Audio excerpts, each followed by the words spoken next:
So FIFA is here, and I am here today as the FIFA president to bring full support to European football, to UEFA, to the 55 member associations of UEFA and of FIFA, to the leagues, to the clubs, to the players, and to the fans, to all the fans all over Europe. I always used to think that VAR came in the first place because managers were so chastened and so worried by the threat of being punished for actually stating the obvious in their post-match press conferences that they'd go for the euphemism of they need help and the diplomacy of they need help.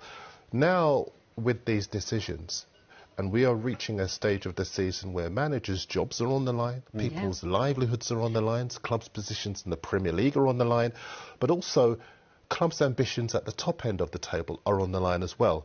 We are rapidly approaching a stage where referees need to explain themselves. Yeah. If you are going to enjoy the protection that referees do, then you need to be explaining to fans and to clubs and to players. It's no good coming out and apologising the morning after. No. That's not good enough. Because decisions like that halt. Going to cost as well, millions, whether they get to the Champions League or, Europe, Brighton certainly pushing for it, it could mean all the difference. What good is an apology this morning?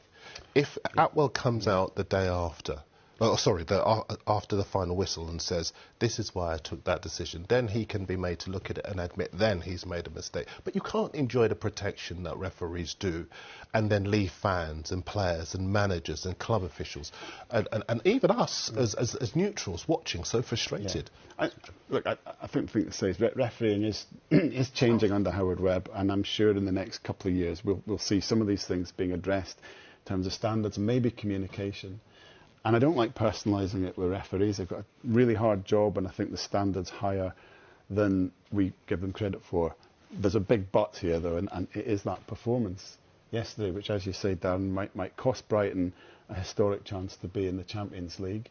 That going back and saying, oh, we got it wrong, doesn't help them at all. And that wasn't a VAR issue. That was an issue of decisions being made on the pitch. And VAR should only ever be there, really, to sort of back up a referee making decisions on the pitch. Yeah. But that's just unfathomable.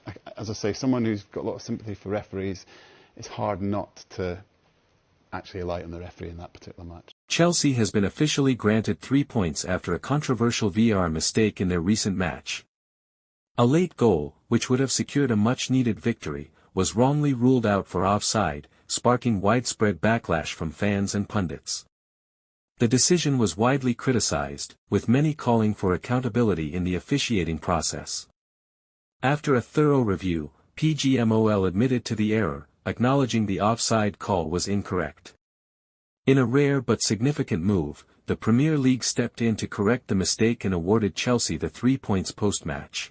This decision has been praised as a fair and just move, emphasizing the importance of integrity in the game. For Chelsea, the points boost could prove crucial as they push for a strong finish to the season, keeping their hopes for European qualification alive. Don't forget to turn on the notification button and subscribe for more Chelsea updates as the Blues continue their fight for the top spots.